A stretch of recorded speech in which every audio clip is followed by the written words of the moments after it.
दोस्तों आज हम बात करेंगे इंश्योरेंस के बारे में। नॉर्मली इंश्योरेंस हम इस समय जो अभी चल रहा है, जैसे दिसंबर का महीना चल रहा है, फिर उसके बाद जनवरी फरवरी में हम ज़्यादातर इंश्योरेंस अपना रिन्यू करते हैं क्योंकि हमें ऑफिस में सबमिट करना होता है। तो हम अपने हेल्थ इंश्योरेंस, टर्म इंश्योरेंस जो भी पॉलिसीज होती है नॉर्मली इन्हीं महीनों में देखते हैं, रिव्यू करते हैं, सारी चीज़ करते हैं। तो मुझे ऐसा लगा कि आपको थोड़ा सा बताना चाहिए कि इंश्योरेंस लेते हुए या अगर आपने लिया हुआ भी है तो क्या क्या इंपॉर्टेंट चीज़ें हैं। मतलब बहुत ही क्विक, कि 15-20 मिनट का वीडियो होगा और बहुत ही मैं आपको क्विक न्यूआंसेस दूंगा जो बहुत ही इंपॉर्टेंट होती है इसको चूज करते हुए, या अगर आपने चूज किया हुआ है तो उसमें क्या करें क्या नहीं करें। नॉर्मली दो तरीके के इंश्योरेंस है जिसको हम लेते हैं या मतलब वो करते हैं। पहला है हेल्थ इंश्योरेंस, हेल्थ, और दूसरा है टर्म इंश्योरेंस।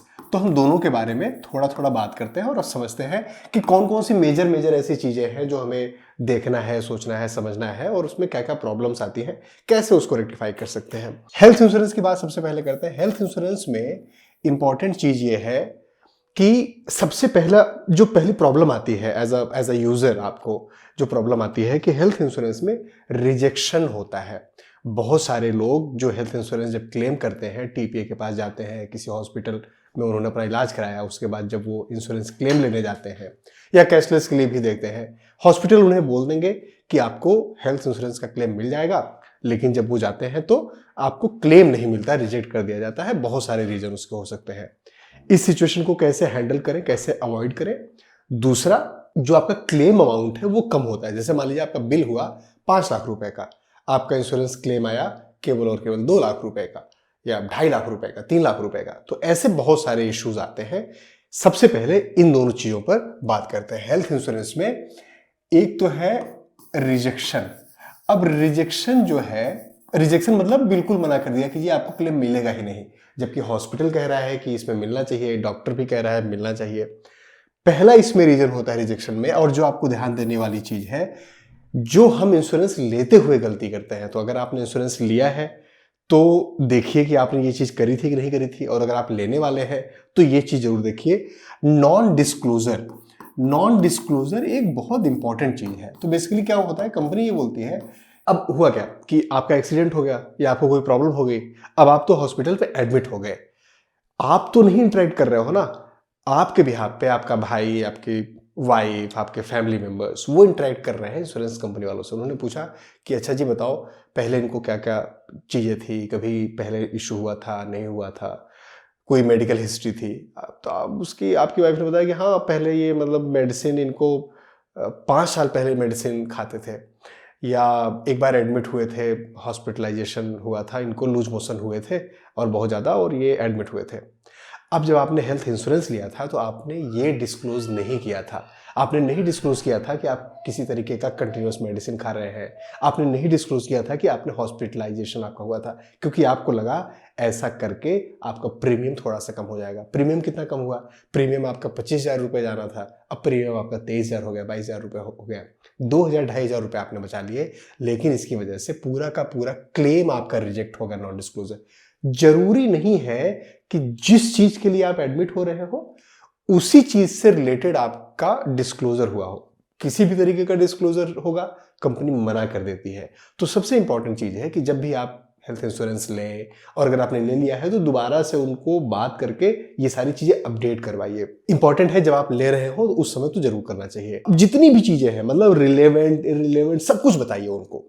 सारी चीजें डे 1 पे बताइए, और डे 1 पे बताने के बाद बोलो भैया इसका पूरा का पूरा मुझे मेल पे लिख के दो कि हमने ये चीज बताई है, और वहां पर साइन मारो अपने।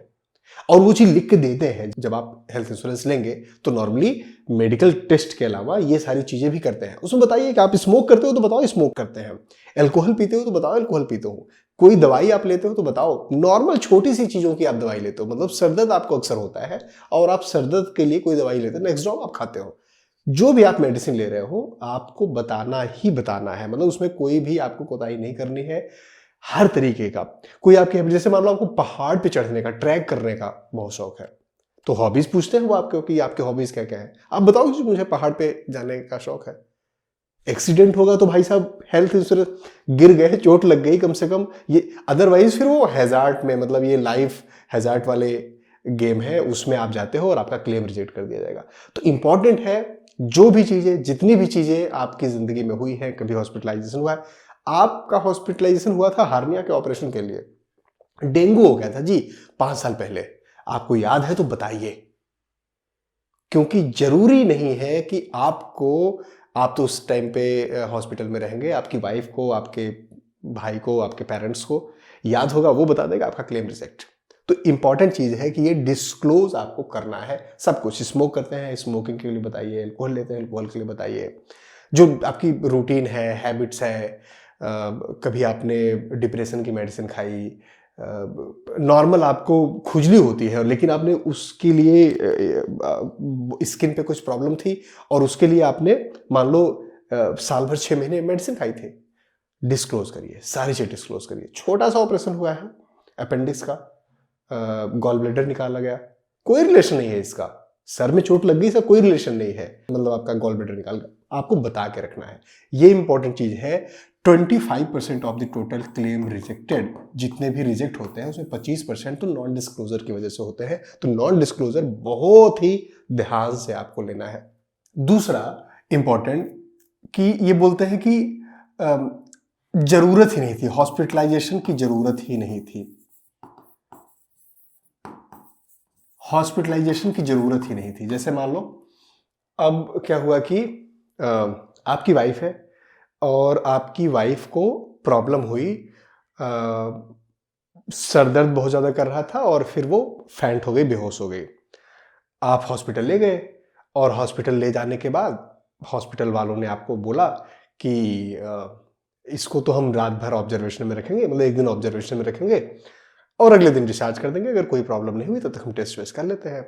अब उस समय आप क्या करोगे? उस समय तो आप दिमाग नहीं लगाओगे ना, मतलब कि कैशलेस, नॉन कैशलेस, ये वो आपने करा दिया, मतलब रात भर रहा आप। और जब आपका क्लेम बना, जब आपने इंश्योरेंस क्लेम के लिए फाइल किया, इंश्योरेंस कंपनी कह रही थी इसके लिए तो हॉस्पिटलाइजेशन की जरूरत ही नहीं थी, मतलब बेहोश हो गए, नॉर्मल आप घर पे लेके आ सकते थे। इस समय इंपॉर्टेंट है आपको फाइट करना। वो क्या नॉर्मली करते हैं, क्योंकि जो इंश्योरेंस का पैनल होता है उस पैनल में डॉक्टर्स भी होते हैं, उनका ऑब्जर्वेशन जो होता है वो आपको बता देते हैं, उस बेसिस पे क्लेम रिजेक्ट करने, नॉर्मली क्वेरी लगा देते हैं कि दिस इज माय अंडरस्टैंडिंग, क्या आपकी अंडरस्टैंडिंग भी सेम है? अगर सेम है तो हॉस्पिटल को बेसिकली वो भेजेंगे। अब आपको इंपॉर्टेंट है कि हॉस्पिटल से, डॉक्टर से जिसने मतलब एडवाइस किया था, उसको बोलो कि आप लिख के दो कि भाई हॉस्पिटलाइजेशन की जरूरत थी, क्योंकि आपको कुछ समझ में आया, आपको कुछ ना कुछ तो समझ में आया होगा, तभी तो आपने हॉस्पिटलाइज किया।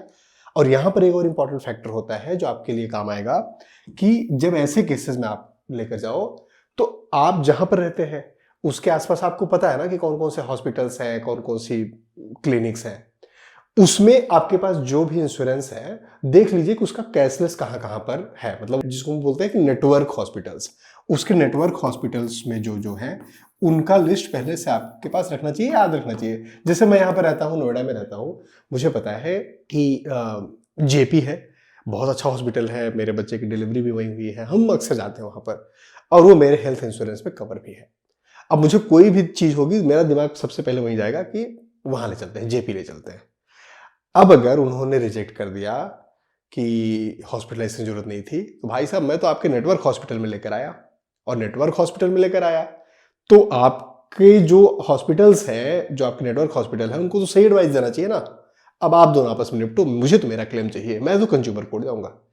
एक बार हटकाना है, डराना है, और वो सॉल्व होगा। मतलब बहुत सारे ऐसे केसेस देखे हैं जिसमें वो फिर प्रोएक्टिवली काम करते हैं उस पर। और लगभग 25% ये है जो हॉस्पिटलाइजेशन की जरूरत नहीं थी, सर्जरी की जरूरत नहीं थी, इसके लिए बोल के आपका रिजेक्ट कर दिया जाता है। तीसरा जो मेजर रीजन है जिसके लिए रिजेक्ट किया जाता है वो है वेटिंग पीरियड। और ये वेटिंग पीरियड में आपकी प्रॉब्लम नहीं है, क्योंकि बहुत मोटा सा कच्चा चिट्ठा होता है, बहुत बड़ा सा डॉक्यूमेंट होता है, कई कई पेजेस का, 30-35 पेजेस का, कई केसेस में 60-60 पेजेस का। अब सारा तो आप नहीं पढ़ते, मतलब सही बात है, आप नहीं पढ़ते। यहाँ पर इंपॉर्टेंट है कि जिस भी एजेंट से आप ले रहे हैं, जिस भी वेबसाइट से ले रहे हैं, पॉलिसी बाजार से ले रहे हैं, कहीं से भी ले रहे हैं, वो आपको ढंग से समझा रहे हैं, नहीं समझा रहे हैं, किस चीज का वेटिंग पीरियड है, एटलीस्ट जो वेटिंग पीरियड वाला सेक्शन है वो आपको जरूर देखना चाहिए। अब देखो जी, इसमें तो है मतलब, और ये वेटिंग पीरियड सही भी है, मतलब इसमें कंपनीज गलत नहीं करती, ये सही करती है। आपको मान लो सर्जरी करानी है, मतलब मान लो मुझे सर्जरी करानी है किसी चीज की, अब मैंने क्या किया, एक 10 लाख का हेल्थ इंश्योरेंस लिया और उसका प्रीमियम मैंने 25-50 हज़ार रुपये भरा और जाके हॉस्पिटल में 1 हफ्ते बाद लेट गया। अब जी मेरा सर्जरी कर दो और ये 7 लाख का बिल बना, पे कर दो। तो जाहिर सी बात है कंपनी नहीं करेंगे, मतलब बेवकूफ तो नहीं बैठे हो ना, घास नहीं खा रहे हैं, वो भी रोटी खा रहे हैं। ऐसे समय में ऐसी चीजों से बचने के लिए उन्होंने वेटिंग पीरियड रखा हुआ है। डे 1 से नॉर्मली एक्सीडेंट्स कवर होते हैं, क्योंकि एक्सीडेंट्स तो आप कभी हो सकता है, उसके लिए तो आप प्लान नहीं कर सकते ना, मतलब ठीक है, तो प्लान नहीं कर सकते, तो एक्सीडेंट्स नॉर्मली डे 1 से कवर होते हैं, बाकी चीजें डे 1 से नहीं कवर होती हैं। ज्यादातर में कुछ चीजों में 30 डेज, 60 डेज, 1 साल, 2 साल, 3 साल का वेटिंग पीरियड होता है। वो वेटिंग पीरियड आपको जरूर चेक करना चाहिए। तो वेटिंग पीरियड हर बीमारी के लिए, हर चीजों के लिए वेटिंग पीरियड होता है, वो आप जरूर चेक करो कि वेटिंग पीरियड किस चीज का कितना है, ताकि आप मेंटली समझ में आओगे आपको किसी चीज की जरूरत तो नहीं पड़ेगी जल्दी ही 1 साल में, 6 महीने में। तो वो वेटिंग पीरियड वाला एक कॉन्सेप्ट है। अच्छा, ये तो हो गया, बिल्कुल आपके रिजेक्ट हो गए। अब आपका अप्रूव हो गया, लेकिन जी 5 लाख का बिल बना था, केवल 2 लाख का अप्रूव हुआ। बहुत सारी चीजें उसमें होती हैं। जो मेजर कंपोनेंट होता है जिसपे आपको ध्यान देना चाहिए वो है रूम रेंट, और ये बहुत छोटी सी चीज है, बहुत काटती है। सीन क्या है रूम का, नॉर्मली होता क्या है कि जब आप देखोगे तो उसमें रूम रेंट का कैप होता है, आपके इंश्योरेंस पॉलिसी में रूम रेंट का कैप होता है। कितना होता है, नॉर्मली ज्यादातर पॉलिसीज में आपका जो टोटल इंश्योरेंस का कवर अमाउंट है उसका 1% होता है। तो जैसे मान लीजिए आपने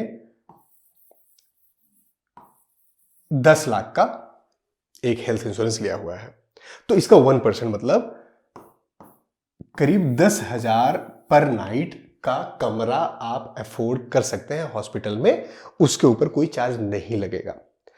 अब आपने क्या किया, आप गए और आपने हॉस्पिटल में देखा, आपको रूम पसंद आया कि जी ये ठीक है, बढ़िया है, ये वाला आप दे दीजिए, या उन्होंने बोला ये वाला खाली है तो, और उन्होंने बताया कि इसका जी मान लो 12,000 रुपए, 12,500 रुपए है, 12,500 रुपए है ये रूम रेंट। अब आपको क्या लगा, ठीक है कोई बात नहीं, बाकी सारी चीजें तो 5 लाख का 10 लाख का मेरा कवर है, और 2,500 रुपए एक्स्ट्रा लग रहे हैं, 4 दिन भी रहना हुआ, 5 दिन भी रहना हुआ, तो 10-12 हज़ार रुपए मैं अपनी जेब से दे दूंगा। गलत, फंस गए, कट गया आपका। अब अगर टोटल बिल आया, मान लेते हैं टोटल बिल आपका 10 लाख रुपए का आ गया,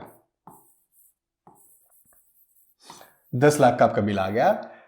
अब ये रूम रेंट जो है ये 25% ज्यादा है ना, 25% ज्यादा है। अब आपका जो क्लेम अमाउंट आएगा, ये 10 लाख रुपए आपने किए, अब जो क्लेम अमाउंट मिलेगा ये भी 25%, मतलब ये मिलेगा करीब 7 लाख के आसपास, क्योंकि 25% ये ज्यादा है ना रूम रेंट, तो ये टोटल भी आपका 25% ज्यादा आपका मिल जाएगा, और आपको मिलेगा केवल और केवल 7 लाख रुपए के आसपास, और 3 लाख रुपए आपको अपनी जेब से देने पड़ेंगे। 12-12.5 हज़ार रुपए जेब से नहीं देने पड़ेंगे, 3 लाख रुपए मोटा मोटा आपको अपनी जेब से देने पड़ेंगे। तो एक तो ये है कम होने का, जो आपको कम क्लेम मिलता है। दूसरा इंपॉर्टेंट है कोपे का। जब भी आप कोई पॉलिसी लेते हैं, स्पेसिफिकली हेल्थ इंश्योरेंस, तो उसमें आपको ये ध्यान देना है कि वो पैन इंडिया पॉलिसी हो। नॉर्मली होता क्या है, जैसे मान लीजिए मैं लखनऊ में रहता हूँ या गोरखपुर में रहता हूँ, बनारस में रहता हूँ, और वहाँ के हिसाब से मैंने प्रीमियम चूज किया, प्रीमियम मैं दे रहा हूँ, और जब मैं दिल्ली में इलाज कराने आऊँगा, नोएडा में इलाज कराने आऊँगा, तो नोएडा के क्योंकि हॉस्पिटल चार्ज अलग अलग है, तो कंपनी कोपे लगा देगी, मतलब बोलेगी कि हम 70% आपको देंगे, 30% आपको देना होगा। और लोग प्रीमियम बचाने के चक्कर में ऐसा कर लेते हैं, नहीं करना है। ऐसी पॉलिसी लेनी है जो पैन इंडिया एप्लीकेबल हो, लोकल या जोन वाली पॉलिसी नहीं लेनी है। 1,000 रुपए आपका प्रीमियम बढ़ जाएगा, लेकिन लाखों रुपए आपके बचेंगे। अब आते हैं टर्म इंश्योरेंस।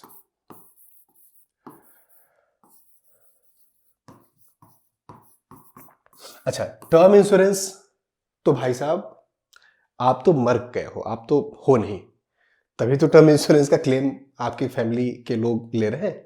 टर्म इंश्योरेंस तो तभी हो जा रहा है। यहां पर रिजेक्शन का सबसे प्रोमिनेंट रोल होता है, जो सबसे प्रोमिनेंट वो होता है इंफॉर्मेशन, डॉक्यूमेंटेशन, इन चीजों का अपडेट ना होना।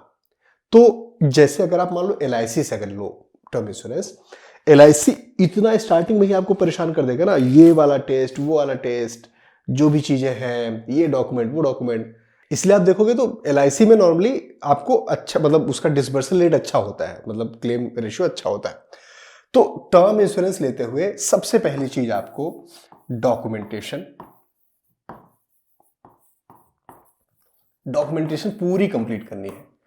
10 बार पूछो, जितनी चीजें उन्होंने मांगी है सब चीज दो, 2 चीज एक्स्ट्रा दो, सब कुछ रिकॉर्ड पे रखो, मेल पे रखो, सारे डॉक्यूमेंट्स क्लियर होने चाहिए।